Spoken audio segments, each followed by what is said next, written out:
Welcome to Platinum Nuggets. I am Eddie Chigozi. This is the Money Moment.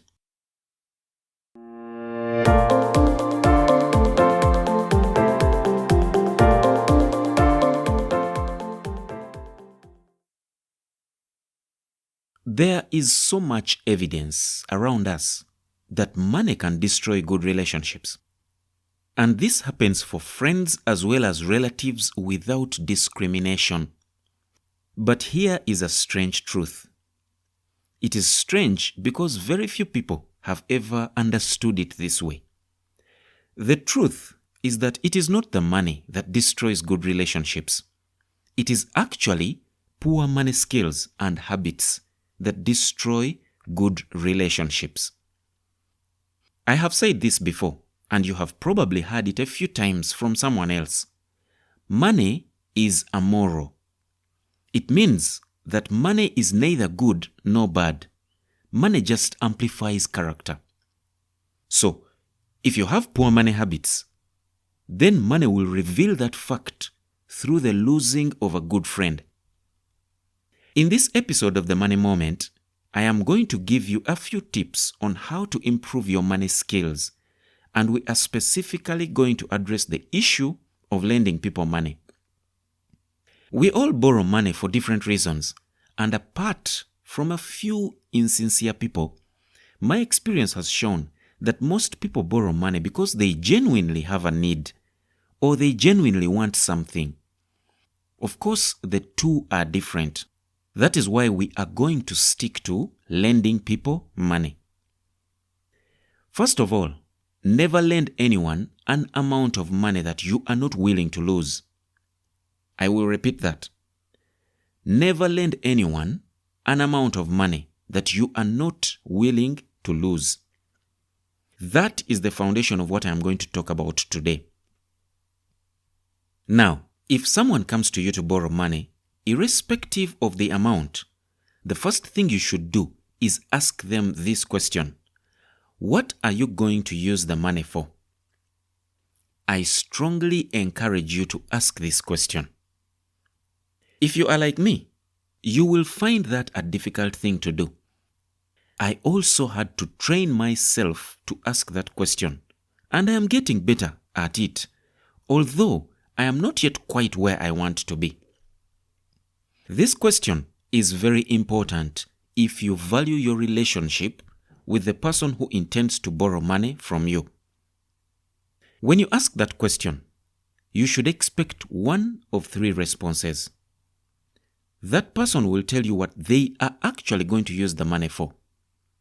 Or they will tell you a lie, something that they believe will convince you to lend them the money. Or they will just refuse to tell you what they want to use it for. Let's analyze the first response. Response number 1. That person will tell you the truth. This is a good thing, and this response is what we are going to learn the most from.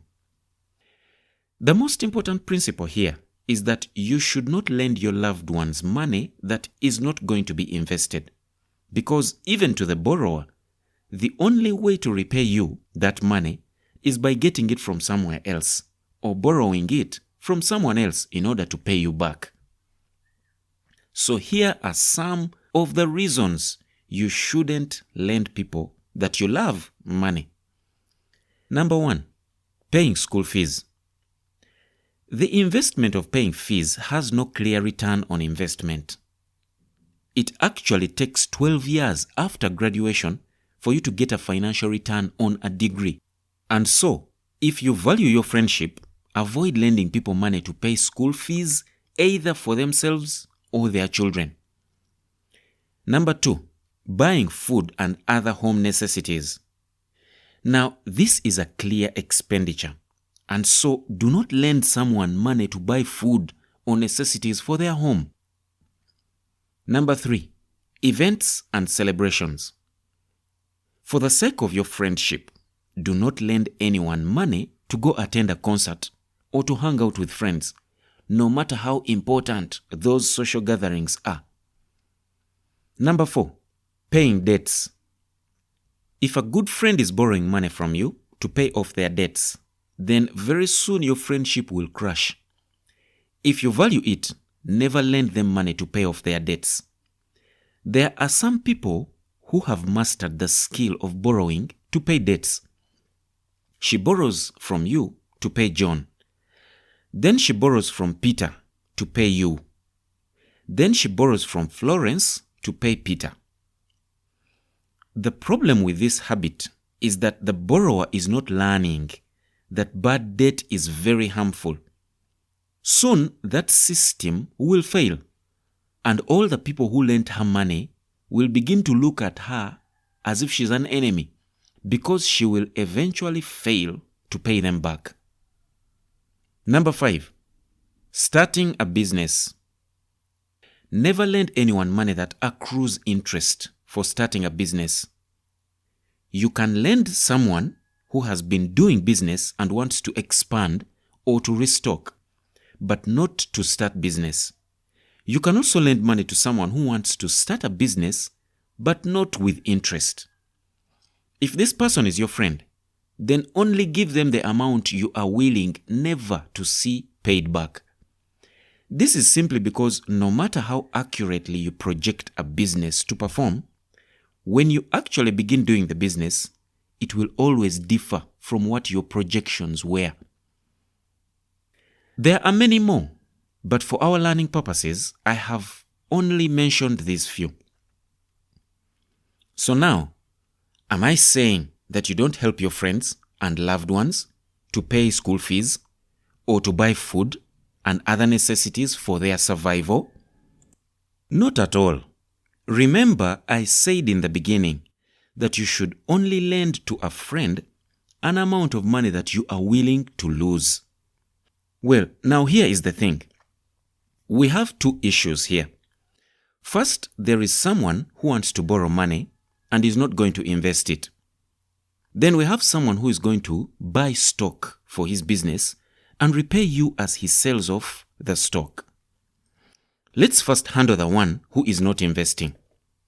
Let's say your employed friend or brother or sister comes to you wanting to borrow money for food and necessities at home and will repay you when their salary comes. And they want to borrow 200,000 shillings. Now, only you can know what amount you are willing to lose. So if I were in your place, I am realistically willing to lose 100,000. So I will give him or her 100,000 shillings and specifically mention that it is not a loan.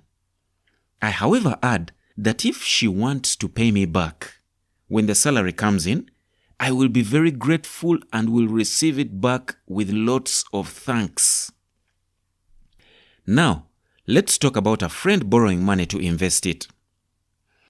Here you have to demand one very important thing: a repayment plan. Next, after the repayment plan, is something that requires your own knowledge and intuition. If the person is doing a business that you are not familiar with, then only lend him or her money that you are willing never to see repaid, for the sake of your relationship. If it is a business that you are familiar with, then you will obviously know how much they need to achieve what they want to achieve, and you can then make an informed decision on the amount to lend that person. So the rule of thumb here is that whoever you lend money should have a repayment plan. Going forward to response number 2, the one telling you a lie or telling you something that they believe you want to hear so that you can give them the money. At this point, you also have to use your intuition again. Some people in our lives are so good at telling us what they believe we want to hear. We actually believe them. So here I am going to ask you, what is your gut feeling about lending this person money? Now, something I have learned over time is that you can train yourself to listen to your gut feeling as easily as your other 5 senses. But since it is training, then it takes practice and time. I have lent money to people when I wasn't able to listen to my gut feeling very well, and they repaid me as they had promised. I have also lent money to people when my gut feeling was telling me don't, and they failed to pay. That is why I have learned that in life, sometimes you win and sometimes you learn.